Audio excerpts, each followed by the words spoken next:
Ramesh Chennithala ji, Sachin Pilot ji, Uttam Reddy ji, P Srinivas Reddy ji, B R Kadam ji, stage पे senior नेता, हमारे प्यारे कार्यकर्ता, गठबंधन के प्यारे कार्यकर्ता, भाइयों और बहनों, प्रेस के हमारे मित्रों, आप सबका यहां बहुत बहुत स्वागत, नमस्कार। कैसे हैं आप लोग?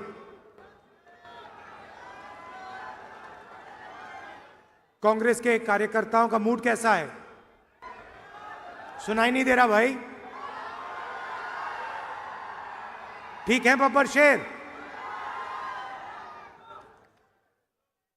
आप हमारा मैसेज जनता तक पहुंचाते हो और बाकी पार्टियां जो गठबंधन में हैं उनके भी कार्यकर्ता मैसेज पहुंचाते हैं। तो शुरुआत में विचारधारा से करना चाहता हूं। ये दो विचारधाराओं की लड़ाई है। एक तरफ कांग्रेस पार्टी, इंडिया गठबंधन, और दूसरी तरफ बीजेपी और आरएसएस। लड़ाई संविधान की है। अब मैंने सुना कुछ दिन पहले प्रधानमंत्री ने कहा कि ये जो संविधान मैं अपने हाथों में पकड़ता हूं ये खाली है। मैं उनको कहना चाहता हूं, नरेंद्र मोदी जी, आप इस संविधान को समझे नहीं हो। इस संविधान में सिर्फ हिंदुस्तान की आवाज नहीं है, इस संविधान में अंबेडकर जी, गांधी जी, फूले जी, बिरसा मुंडा जी, नारायण गुरु जी, बसवना जी, बुद्ध भगवान जी, इन सब की आवाज है। और इसको आप खाली इसलिए कहते हो क्योंकि आपने अपनी जिंदगी में यह किताब कभी नहीं पढ़ी है। क्योंकि अगर आपने ये किताब पढ़ी होती तो जो आप करते हो आप कभी नहीं करते। भाइयों और बहनों, ये नई किताब नहीं है। इसके अंदर जो सोच है वो हजारों साल पुरानी सोच है। और कहा जा सकता है कि हिंदुस्तान का इतिहास, हिंदुस्तान की हिस्ट्री, हिंदुस्तान की जनता की आत्मा इस किताब में है। और कांग्रेस पार्टी इस किताब की रक्षा कर रही है। हम सब मिलकर, हमारे कार्यकर्ता इस किताब की रक्षा करते हैं। और बीजेपी के लोग, आरएसएस के लोग सामने से नहीं कह सकते, मगर छुपकर बंद कमरों में अंबेडकर जी के संविधान को खत्म करने की कोशिश करते हैं। सामने नहीं आ सकते, क्योंकि जिस दिन उन्होंने सामने कह दिया कि हमारे संगठन का लक्ष्य संविधान को नष्ट करने का है, खत्म करने का है, उसी दिन हिंदुस्तान की जनता एक साथ उनके खिलाफ खड़ी हो जाएगी। तो ये छुप कर ये काम करते हैं। देखिए, कॉन्स्टिट्यूशन से हिंदुस्तान की संस्थाएं निकलती हैं, बनती हैं। चाहे वो हमारा शिक्षा का सिस्टम हो, स्वास्थ्य का सिस्टम हो, सारा का सारा इसी किताब से बनता है। महाराष्ट्र में पैसा आता है आप जीएसटी देते हो, वो बढ़ता है। ये किताब करवाती है। विकास होता है,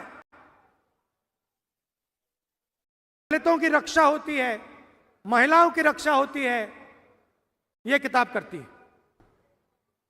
और अगर गरीब लोगों को फायदा हुआ है, मनरेगा हो, भोजन का अधिकार हो, हरी क्रांति हो, सफेद क्रांति हो, इस किताब के बिना नहीं हो सकती थी। आप जानते हो इस देश में इस किताब से पहले क्या होता था।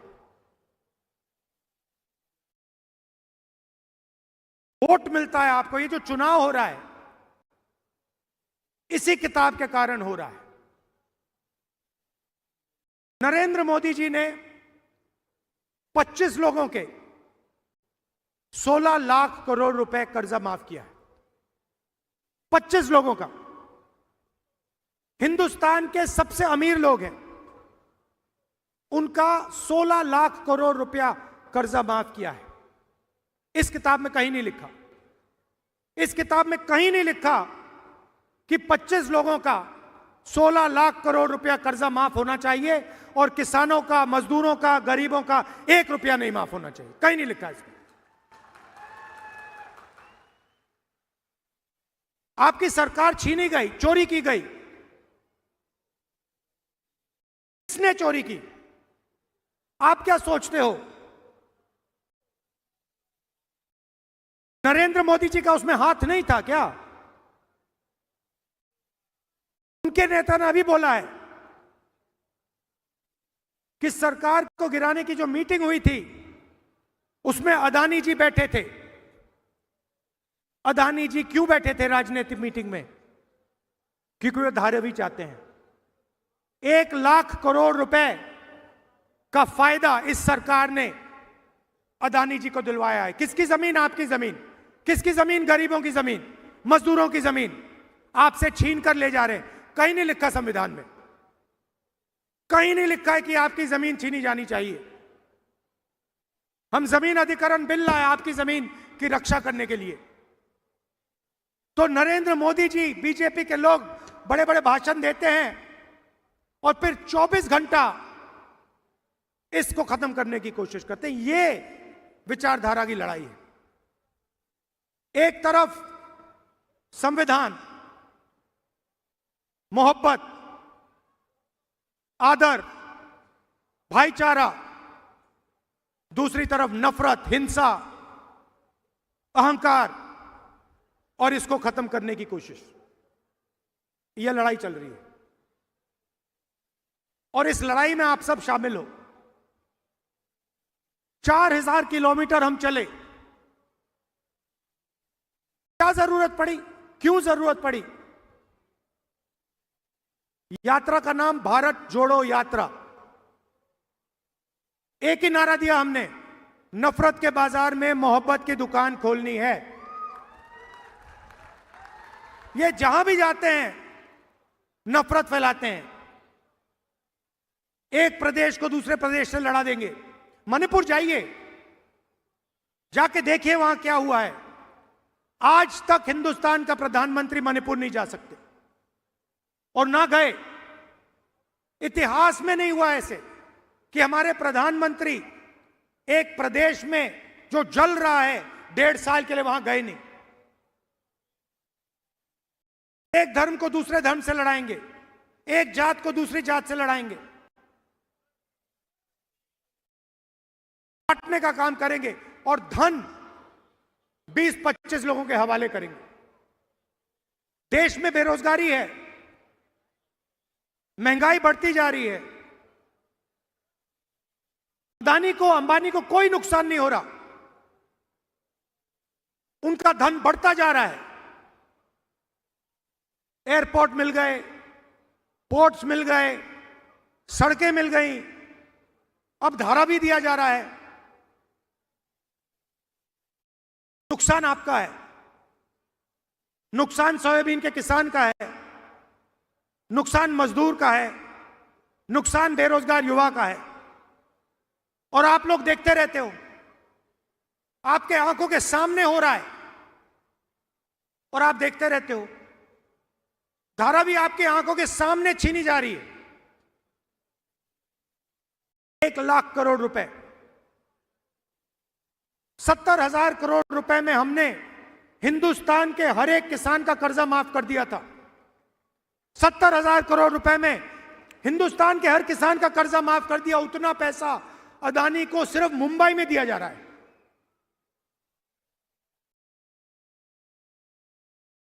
मैंने पार्लियामेंट में एक बात साफ कर दी। मैंने सवाल पूछा नरेंद्र मोदी से, नरेंद्र मोदी जी, आप जाति जनगणना क्यों नहीं कराना चाहते हो? पार्लियामेंट में उनके सामने पूछा मैंने। और आज मैं थोड़ा सा आपको जाति जनगणना के बारे में समझाना चाहता हूं।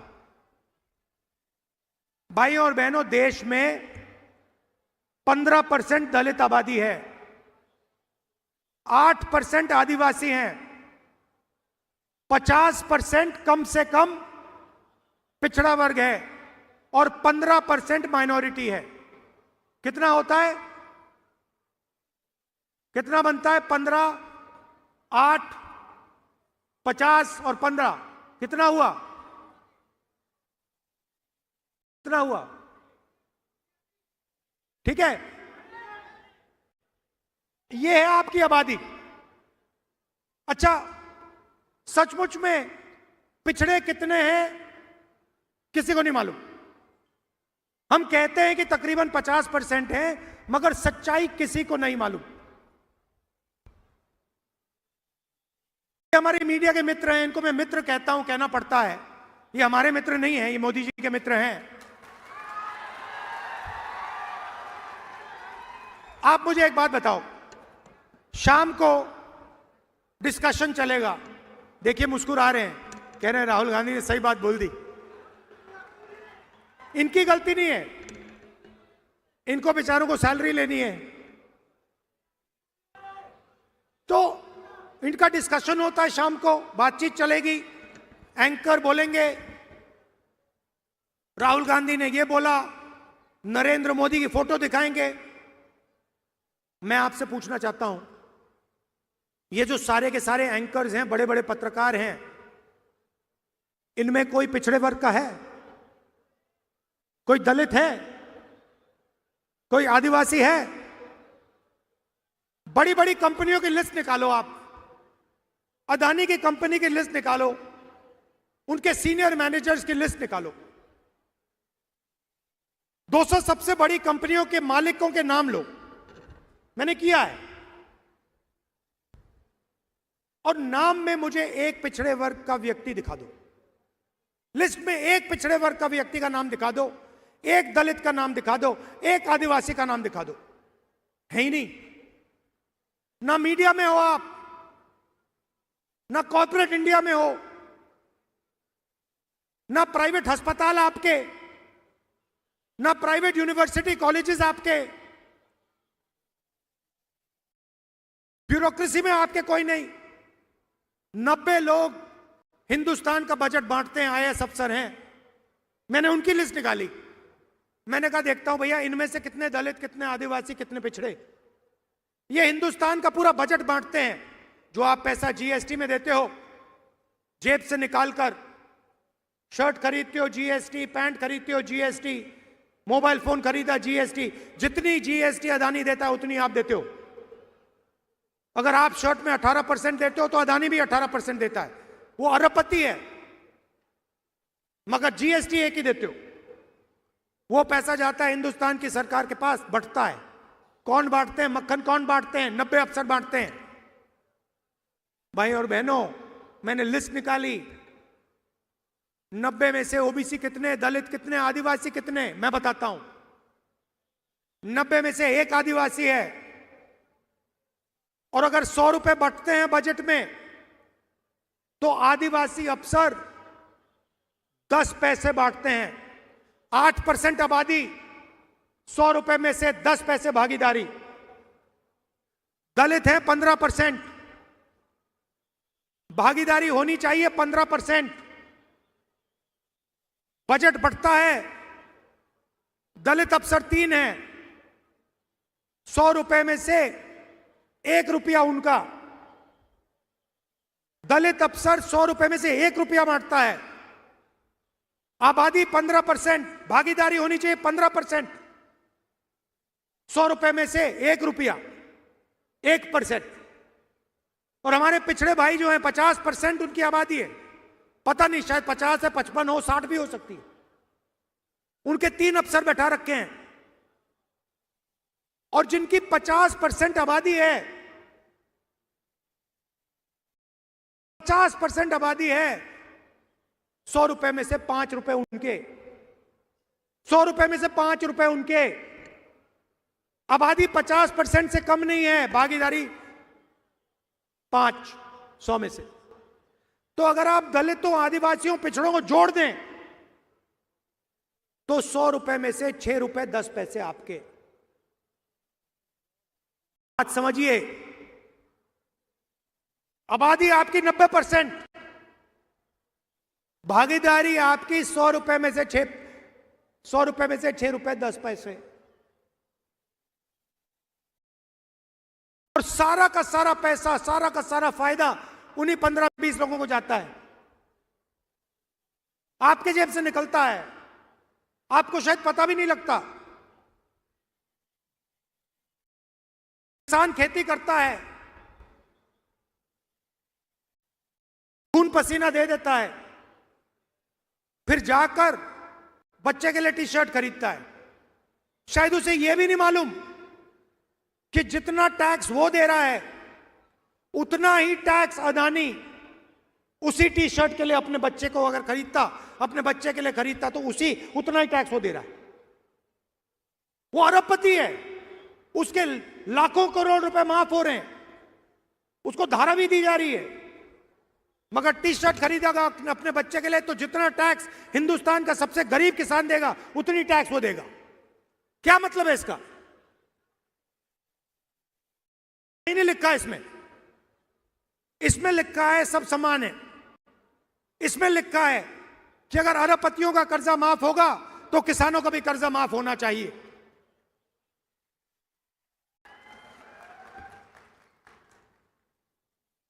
तो यह फर्क है। काम वो 15-20 लोगों के लिए करते हैं। अच्छा, महाराष्ट्र की सरकार चला रहे हैं, सुना है, मैंने सुना है महाराष्ट्र की सरकार चल रही है। तो मुझे आप बताइए, अगर महाराष्ट्र की सरकार चल रही है तो वेदांता फॉक्सकॉन का जो सेमीकंडक्टर प्लांट है, 1.5 लाख करोड़ रुपए का प्लांट,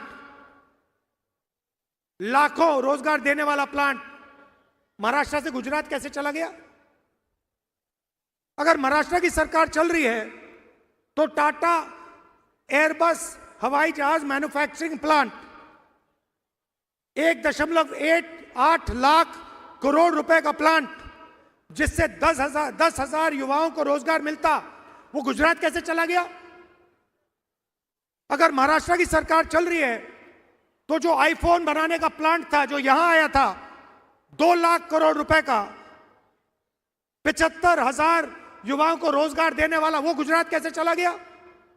अगर महाराष्ट्र की सरकार चल रही है तो बल्क ड्रग पार्क 3,000 करोड़ रुपए का, जो 80,000 महाराष्ट्र के युवाओं को रोजगार देता, वो गुजरात कैसे चला गया? अगर महाराष्ट्र की सरकार चल रही है तो गेल का जो पेट्रोलियम प्रोजेक्ट था 60,000 करोड़ रुपए का, 21,000 युवाओं को रोजगार देने वाला प्रोजेक्ट, वो गुजरात कैसे चला गया? आपने क्या गलती की है कि आपके सारे के सारे प्रोजेक्ट, सारे के सारे रोजगार दूसरे प्रदेशों में जा रहे हैं? आप में क्या कमी है? क्या आप ये काम नहीं कर सकते? आप कुछ भी कर सकते हो, आप में क्षमता है, आप में एनर्जी है, आप में कैपेबिलिटी है, मगर आपके सारे के सारे प्रोजेक्ट्स यहां से छीनकर एक के बाद एक दूसरे स्टेट में जा रहे हैं। 12वीं को अदानी जी के हवाले कर दिया। सरकार आपकी नहीं है, सरकार महाराष्ट्र की नहीं है, सरकार महाराष्ट्र के युवाओं की नहीं है, सरकार अदानी की है। उसने खरीदी है आपकी सरकार, एमएलए खरीदवाए हैं, मीटिंग में बैठा, यह सच्चाई है। हमने मन बना लिया है, अगर वो अरबपतियों को पैसा दे सकते हैं तो इंडिया गठबंधन की सरकार महाराष्ट्र के किसानों को, युवाओं को, मजदूरों को पैसा दे सकते हैं। हमें मालूम है कैसे करना है। तो सरकार आने के एकदम बाद महिलाओं से कहना चाहता हूं, शुरुआत आपसे होगी। पहले तारीख हर महीना आपके बैंक अकाउंट में खटाखट खटाखट खटाखट 3,000 रुपए अंदर, 3,000 रुपए अंदर। दिसंबर, जनवरी, फरवरी, मार्च, अप्रैल में आप उठोगी, सुबह उठोगी, बैंक अकाउंट देखोगी, चेक करोगी, 3,000 रुपए अंदर। और उसके बाद अगर आप दुकान जाना चाहती हो बस में, तो जब आप बस के अंदर जाएंगे आपको पता लगेगा कि इंडिया गठबंधन की सरकार ने आपका बस टिकट फ्री में कर दिया है और आपको पूरे महाराष्ट्र में घूमने के लिए 1 रुपया नहीं देना पड़ेगा। बस में आप फ्री में घूमेंगी और हर सुबह 3,000 रुपए आपके बैंक अकाउंट में मिलेगा हर महीने। अब हमारे किसान भाई कहेंगे, राहुल जी ये क्या किया आपने महिलाओं का बस टिकट फ्री कर दिया और उनके बैंक अकाउंट में 3,000 रुपए हर महीने डाल रहे हो। हमारा क्या होगा मैं आपको बताता हूं। महाराष्ट्र के किसानों का 3 लाख रुपए तक का कर्जा माफ होगा और यहां हमारे सोयाबीन के किसान हैं, बाकी महाराष्ट्र में कपास, धान के किसान हैं। आपको सही एमएसपी मिलेगी, सही दाम मिलेगा आपकी मेहनत के लिए। कास्ट सेंसस की मैंने बात की, जाति जनगणना से यह पता लग जाएगा दलित कितने, आदिवासी कितने, पिछड़े कितने, भागीदारी कितनी है पता लग जाएगी। हर संस्था में हम पता लगाएंगे दलित कितने, आदिवासी कितने, पिछड़े कितने, और आपको पता लग जाएगा आपकी भागीदारी कितनी है। पार्लियामेंट मैंने साफ बोल दिया, महाराष्ट्र में भी कराएंगे। पार्लियामेंट में नेशनल सेंसस कराएंगे, कास्ट सेंसस। मैंने मोदी जी के सामने बोला, मोदी जी अगर आप नहीं करोगे तो हम जाति जनगणना लोकसभा में, राज्यसभा में करा के दिखाएंगे। और ये जो 50% की दीवार बना रखी है, रिजर्वेशन 50% से ज्यादा नहीं होगा, इस दीवार को भी लोकसभा में, राज्यसभा में कांग्रेस पार्टी, इंडिया गठबंधन तोड़ के परे करेगी। कैसे नहीं होगा 50% से ज्यादा रिजर्वेशन? हम करवा के दिखाएंगे 50% से ज्यादा रिजर्वेशन। आपकी आबादी 90% है,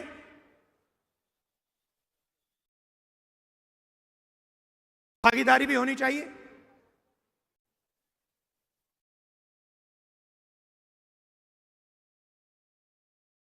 गरीब लोगों को सबसे ज्यादा कष्ट स्वास्थ्य के कारण होता है। चोट लग जाती है, दिल का दौरा हो जाता है, किसी को कैंसर हो जाता है, किडनी की बीमारी हो जाती है, लिवर की बीमारी हो जाती है। आप प्राइवेट अस्पताल में जाते हो, वही 20-25 अरबपतियों के प्राइवेट अस्पताल में आपसे लाखों रुपए लिया जाता है। टेस्ट होते हैं, एमआरआई होता है, अस्पताल के बाहर आते हो, बिल देखते हो, लाखों रुपए निकल जाते हैं जेब से। इसीलिए हमारी सरकार, कांग्रेस पार्टी, इंडिया गठबंधन की सरकार महाराष्ट्र के गरीब लोगों को 25 लाख रुपए तक का हेल्थ इंश्योरेंस देने जा रही है। आप बीमार हो गए, गरीब से गरीब किसान, बेरोजगार युवा गरीब से गरीब मजदूर बीमार होगा, आप अस्पताल में जाओगे, स्टेंट लगवाओगे, वाल्व बदलोगे, ट्रांसप्लांट कराओगे, 25 लाख रुपए सरकार आपको इलाज के लिए देगी। तो जो आपको कर्ज लेना पड़ता है वो आपको नहीं लेना पड़े। हमारी सरकार गरीबों की सरकार है, अदानी अंबानी की सरकार नहीं होगी। और ये सोच रहे हैं धारावी फ्री में ऐसे ही ये अदानी जी को मिल जाएगा। इनको मालूम नहीं कि महाराष्ट्र की जनता, कांग्रेस पार्टी, राहुल गांधी यहां इस साइड खड़े हुए हैं, ऐसे नहीं मिलने वाला। ये महाराष्ट्र के गरीब लोगों की जमीन है, उनकी मेहनत की जमीन है। हम जमीन अधिग्रहण बिल लाए थे, हम किसानों की, गरीबों की रक्षा करते हैं, इसीलिए पूरा का पूरा सपोर्ट नरेंद्र मोदी जी को दिया जा रहा है। दोस्ती है उनकी। सरकार आपकी इसलिए गिराई गई। अदानी जी मीटिंग में बैठे थे, साफ बोला है। क्यों बैठे थे मीटिंग में? धारावी 1 लाख करोड़ रुपए के लिए बैठे थे मीटिंग में। आपकी जमीन, आपका भविष्य और युवाओं के लिए जो नरेंद्र मोदी जी ने बेरोजगारी फैला रखी है सब जगह, स्मॉल मीडियम इंडस्ट्री बंद कर दी, किसानों को सही पैसा नहीं देते, सही दाम नहीं देते, जीएसटी, गलत जीएसटी लागू कर दी, नोटबंदी लागू कर दिया। ये हथियार हैं। आप ये मत सोचिए कि ये योजनाएं हैं। ये छोटे व्यापारियों को मारने के हथियार हैं, ये किसानों को मारने के हथियार हैं। रोजगार पैदा ही नहीं होता। इसीलिए हमने कहा है कि 2.5 लाख सरकारी नौकरियां जो महाराष्ट्र की सरकार ने आपको नहीं दी हैं, वो हम चुनाव जीतते ही 2.5 लाख नौकरियां महाराष्ट्र के युवाओं को दे देंगे। हर जात को, गरीब से गरीब लोगों को। और 4,000 रुपए हर महीने अलाउंस जो हमारे बेरोजगार युवा हैं उनको उस दिन तक मिलेगा जब तक वो बेरोजगार हैं। भाइयों और बहनों, जो मैंने शुरुआत में बात बोली थी, लड़ाई अंबेडकर जी के संविधान को बचाने की है। फूले जी, नारायण गुरु जी, शिवाजी महाराज, महात्मा गांधी, बुद्ध भगवान, इनकी सोच की रक्षा की लड़ाई है। आप जानते हो कि आरएसएस की सोच इन सब के खिलाफ है। आप जानते हो कि आरएसएस इसको खत्म करना चाहती है। हर गरीब व्यक्ति जानता है कि आरएसएस इसको खत्म करना चाहते हैं। उनके नेता ने कहा है कि ये तो खाली है, ये देखो, ये देखो खाली है, देखो, ये देखो खाली है। उनके नेता कहते हैं कि ये खाली है। ये खाली नहीं है, इसमें हिंदुस्तान की हिस्ट्री है, हिंदुस्तान के महापुरुषों की सोच है। ये है ये किताब, और इसको ये खत्म करना चाह रहे हैं। हम इसको कभी खत्म होने नहीं देंगे, सवाल नहीं उठता। तो ये मैं आपसे कहना चाहता था। आप दूर दूर से आए, कष्ट उठाया आपने, इसके लिए मैं आपको दिल से धन्यवाद करता हूं। नमस्कार, जय महाराष्ट्र, जय हिंद। धन्यवाद राहुल जी।